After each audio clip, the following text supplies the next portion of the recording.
ಕನ್ನಡದ ಶಿಕ್ಷಣ ಭವಿಷ್ಯಕ್ಕೆ ಮತ್ತೊಂದು ಶಕ್ತಿಯುತ ಹೆಜ್ಜೆ.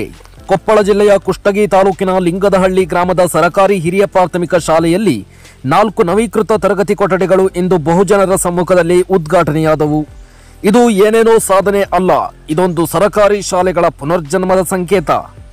ವಿಧಾನಸಭೆಯ ವಿರೋಧ ಪಕ್ಷದ ಮುಖ್ಯ ಸಚೇತಕರು ಆಗಿರುವ ಜನಪ್ರಿಯ ಶಾಸಕ ದೊಡ್ಡನಗೌಡ ಎಚ್ ಪಾಟೀಲ್ ಅವರು ಈ ತರಗತಿಗಳನ್ನು ಉದ್ಘಾಟಿಸಿದರು. ಈ ಕೊಠಡಿಗಳು ಒಸ್ಯಾಟ್ ಎಂಬ ಸಂಸ್ಥೆಯ ಸಹಕಾರದಲ್ಲಿ ನಿರ್ಮಾಣಗೊಂಡಿವೆ. ಗ್ರಾಮೀಣ ವಿದ್ಯಾರ್ಥಿಗಳಿಗೆ ಗುಣಮಟ್ಟದ ವಿದ್ಯೆ ನೀಡುವ ನಿಟ್ಟಿನಲ್ಲಿ ಈ ಯೋಜನೆಯು ಮಹತ್ತರ ಹೆಜ್ಜೆ ಹಾಕಿದೆ. ಕಾರ್ಯಕ್ರಮದ ವೇಳೆ ಮಾತನಾಡಿದ ಶಾಸಕರು ಪೋಷಕರಲ್ಲಿ ಸರಕಾರಿ ಶಾಲೆಗಳ ಬಗ್ಗೆ ಇರುವ ತಾತ್ಸಾರವನ್ನು ತೊರೆದು ಈ ಶಾಲೆಗಳಲ್ಲಿ ಅಧ್ಯಯನ ಮಾಡುವ ಮಕ್ಕಳು ಜೀವನದಲ್ಲಿ ಎತ್ತರಕ್ಕೇರುತ್ತಿದ್ದಾರೆ ಎಂಬುದನ್ನು ಓದುಗರಿಗೆ ಮನಗಂಡಂತೆ ಹೇಳಿದರು. ಶಾಸಕರು ಮುಂದಿನ ದಿನಗಳಲ್ಲಿ ಕೆಕೆಆರ್ಬಿ ಯೋಜನೆಯಡಿ ಶಾಲಾ ಕಾಲೇಜುಗಳ ಅಭಿವೃದ್ಧಿಗೆ ಸದಾ ಸಿದ್ಧವಿರುವುದಾಗಿ ಸ್ಪಷ್ಟಪಡಿಸಿದರು. ಜೊತೆಗೆ ಹೊಮ್ಮಿನಾಳ ಶಾಲೆಯನ್ನು 8ನೇ ತರಗತಿಗೆ ಉನ್ನತಗೊಳಿಸಲು ಕ್ರಮ ಕೈಗೊಳ್ಳುವುದಾಗಿ ಪಾಲಕರಿಗೆ ಭರವಸೆ ನೀಡಿದರು.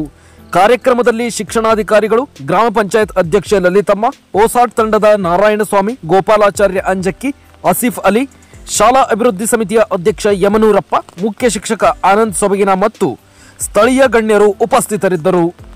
ಇದೇ ರೀತಿಯ ಹೆಚ್ಚಿನ ಸುದ್ದಿಗಳಿಗಾಗಿ ನೋಡ್ತಾ ಇರಿ ನಿಮ್ಮ ನಂಬಿಕೆಯ ಸುದ್ದಿವಾಹಿನಿ ಚಾಲುಕ್ಯ ಟೈಮ್ಸ್. ಮಾಹಿತಿ ನಿಮ್ಮದು, ನಿಜವಾದ ಧ್ವನಿ ನಮ್ಮದು.